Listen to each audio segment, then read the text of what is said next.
बिस्मिल्लाहिर्रहमानिर्रहीम। अस्सलाम वालेकुम स्टूडेंट्स। आज का जो हमारा लेक्चर है उसका टॉपिक है लूसी ग्रे। ये एक पोम है जो आपके फ़र्स्ट ईयर इंग्लिश में मौजूद है। इस लेक्चर में हम इस पोम की समरी समझेंगे और उसकी पूरी कहानी समझेंगे, और इसके स्टेंजास को समझने के लिए मैं अलग से एक वीडियो बनाऊंगा, उसका लिंक डिस्क्रिप्शन में दे दूंगा। आप उसे वहां से जाकर लाइन बाय लाइन समझ लीजिए। सबसे पहले बता दूं, ये फर्स्ट ईयर इंग्लिश की एक पोम है। पोम नंबर 5 है जो आपकी बुक है फर्स्ट ईयर में, तो ये वहाँ मौजूद है। तो इसे लाइन बाय लाइन में आपको एक अलग लेक्चर में समझाऊंगा। आज का जो हमारा टॉपिक है या फिर जो वीडियो है वो सिर्फ़ और सिर्फ इसकी समरी के ऊपर है, ताकि एग्ज़ाम्स में आपके क्वेश्चंस या फिर एमसीक्यूज़ मिस ना हो जाए। चलें शुरू करते हैं इस पोम को। पोम का नाम है लूसी ग्रे।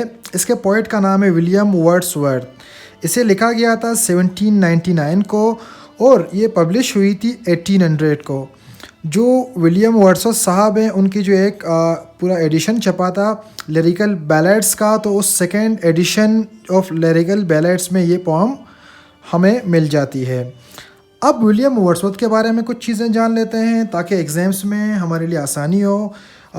इनकी जो पैदाइश है 7 अप्रैल 1770 यूके में पैदा हुए थे, और उनकी डेथ है 23 अप्रैल 1850 यूके यूनाइटेड किंगडम। मतलब अप्रैल के महीने में पैदा हुए और अप्रैल के महीने में इस दुनिया से चले गए। वर्ड्सवर्थ को हम लोग जानते हैं पोएट ऑफ नेचर के नाम से। ये इस नाम से बहुत ज़्यादा वर्ड्सवर्थ साहब मशहूर है। अच्छा, अब जो कहानी है लूसी ग्रे, ये इन्होंने ख़ुद नहीं देखी या फिर मतलब इन्होंने ख़ुद इसकी मंजरकशी नहीं की। इन्होंने सिर्फ अपनी बहन से इसके बारे में सुना, फिर जाकर इन्होंने ये पोम कंपोज की। अब आगे बढ़ते हैं, तो आगे फिर हमें इस पोम के बारे में इसकी थीम जो है ना ओबीडियंस है। अब हम पढ़ेंगे इस कहानी में, आपको मालूम हो जाए किस तरीके से हम इस वर्ड को इस पूरे पोम में साबित करेंगे। अब चलें स्टोरी की तरफ बढ़ते हैं। इसके एक छोटी सी बच्ची थी लूसी ग्रे, जिसका नाम मैं आपको बता चुका हूँ। वो बहुत ही ओबीडियंट बच्ची थी। वो अपने पेरेंट्स के साथ एक ज़मीन के बहुत बड़े पहाड़ी इलाके में वहाँ पर रहती थी। ड्वेल्ट ऑन अ वाइट मोर। अच्छा, अकेली बिल्कुल बच्ची थी, मीन्स इनके कोई ना दोस्त थे ना ही कोई सहेलियाँ थी। लाइफ में ये सिर्फ अकेली अपने पेरेंट्स के साथ रहती थी। लेकिन इनके 2 दोस्त थे, दोनों जानवर थे, एक फॉन और दूसरा हेयर, मीन एक हिरन और एक खरगोश इनके दोस्त थे। ये बेचारी हमेशा उन जानवरों के साथ खेलती थी और अपना वक्त गुजारती थी। फिर कहानी में यूँ है कि एक दिन इसके फादर ने कहा, बेटा आज स्टॉर्मी नाइट है और रात का वक्त हुआ चाहता है। आपकी वालिदा टाउन गई है, फिर सिटी गई है, वो बहुत देर कर दी उसने। तो आप बेटा ऐसा करो, ये लालटेन ले लो और जाओ सिटी या फिर टाउन जाएं, अपनी अम्मी को वापस लेकर आएं, ताकि उस लालटेन से आप अपनी वालिदा को रास्ता दिखा सकें। तो ये बच्ची बहुत ताबेदार थी, तो इसने अपने वालिद साहब की बात मान ली और इसने कहा, मैं वालिदा को लेने के लिए जाऊँगी। तो फिर लूसी वेंट, लैंटर्न उन्होंने लिया। अच्छा, जिस वक्त वो वहाँ से निकली उस वक्त दोपहर के 2 बज रहे थे। जो चर्च पे एक क्लॉक था, फिर मिस्टर क्लॉक था, तो वहाँ पर 2 बजने को थे, और वहाँ पर आसमान पे हमें चांद भी नज़र आ रहा था। अच्छा, फिर लूसी ग्रे ने अपने वाले साहब की बात मानी। वो घर से निकली, वहाँ से 2 बज रहे थे, लालटेन के साथ अपनी वालिदा को वापस लाने के लिए चली गई। अब तूफ़ान बिल्कुल आने वाला था, तो वो जंगल में खेलती हुई, जिस तरह जो हिरन होते हैं उनके बच्चे होते हैं खेलते हैं, तो खेलती हुई जा रही थी। और इससे पहले थोड़ी सी बर्फ़बारी हुई थी। उस बर्फ़बारी पर उसके पैर पड़ रहे थे। वो थोड़ा सा जिस तरह धूल उड़ जाता है, तो बर्फ़ भी उस तरीके से उड़ रही थी। तो लूसी वहाँ से निकली अपनी वालिदा को लाने के लिए। अब क्या हुआ कि अचानक तूफ़ान वक्त से पहले आ पहुँची। Came before time. अब लूसी इसी तूफ़ान में भटक गई, तो भटकती रही पहाड़ों में ऊपर नीचे, ताकि उसे रास्ता मिल सके। लेकिन उसे रास्ता नहीं मिल सका। वो कहीं गुम हो गई और कभी शहर नहीं पहुँच सकी। इसी तूफ़ान में लूसी कहीं गुम गई।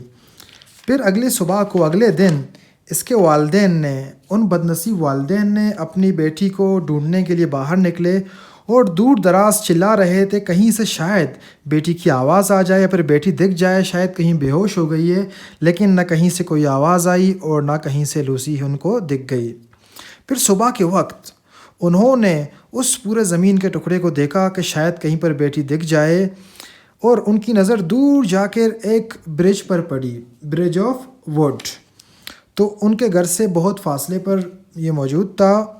तो वो पेरेंट्स समझे कि अब हमारी बेटी नहीं रही। वो बेचारी रोए, मतलब उनके पेरेंट्स रोए। रोने के बाद उन्होंने कहा कि हम सब जन्नत में मिलेंगे। लेकिन कहानी अभी ख़त्म नहीं हुई। अब वालिदैन जब वापस घर की तरफ जाने को लगते हैं कि अचानक उसकी मदर देखती है, स्पाइड मतलब देखना। वो देखती है कि लूसी के कदमों के निशान मुझे नज़र आ रहे हैं। तो फिर वो उन कदमों के निशान को फॉलो करते हैं कि शायद कहीं से हमारी बेटी हमको दिख जाए। तो फिर वो स्टीप हिल्स के पास से गुज़रते हैं, हॉथॉर्न हिल्स के पास से गुज़र जाते हैं, जो एक स्टोन वॉल होती है लंबी सी, वहाँ से, और एक बहुत बड़े मैदान को क्रॉस करते हैं। फिर आखिर में ब्रिज तक पहुँच जाते हैं। जब वो ब्रिज के बीच तक आते हैं, उस लकड़ी के बीच तक आते हैं, देखते हैं कि लूसी के कदमों के निशान वहाँ से ख़त्म हो गए हैं। ब्रिज के दरमियान तक हैं लेकिन उसके आगे नहीं है। वो समझ जाते हैं कि हमारी बेटी इस ब्रिज से नीचे गिरकर मर चुकी है। तो बहुत रोते हैं उस दिन और बहुत दिल बर्दाश्ता होकर वापस घर जाते हैं। अब इस पोम में हमें ये बात बताई गई कि वो बेटी किस तरीके से ओबीडिएंट थी। उसने अपने वालिद की बात मानी और अपनी वालदा को लेने के लिए टाउन चली गई। तो ये पोम की कहानी है। लेकिन अभी भी वहाँ पर जो लोग हैं वो कहते हैं कि लूसी मरी नहीं है, she is a living child. Lucy उनको दिख जाती है, अकेली जंगल में जा रही होती है और एक दुख भरी या फिर उदास या फिर तन्हा गीत गा रही होती है, जिसकी आवाज़ पूरे जंगल में गूंजती रहती है। लेकिन वो कभी पीछे मुड़कर देखती नहीं है। अब देखिए, ओबीडिएंट की वजह से लूसी नेचर का हिस्सा बन गई। तो ये पोम की समरी थी। तो इस पोम को line by line, stanza wise मैं अलग से एक वीडियो में बनाऊंगा। अगर अब कोई बात आपको समझ में ना आई हो तो आप लोग कमेंट में बताइएगा, मैं आपको वहाँ पर जवाब दे दूँगा। ये एक वीडियो है जो यूट्यूब पर मौजूद है, आप लोग देख सकते हैं लूसी ग्रे के बारे में।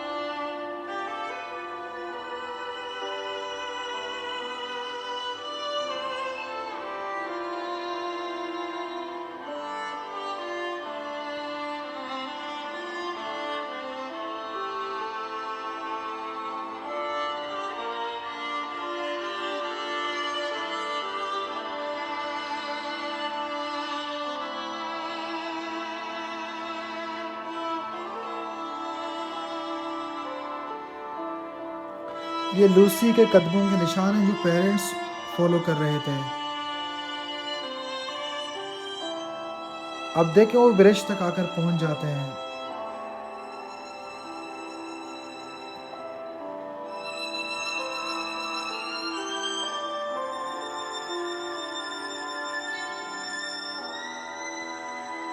ये वो ब्रिज है जिसकी बात की गई है इस पोम में।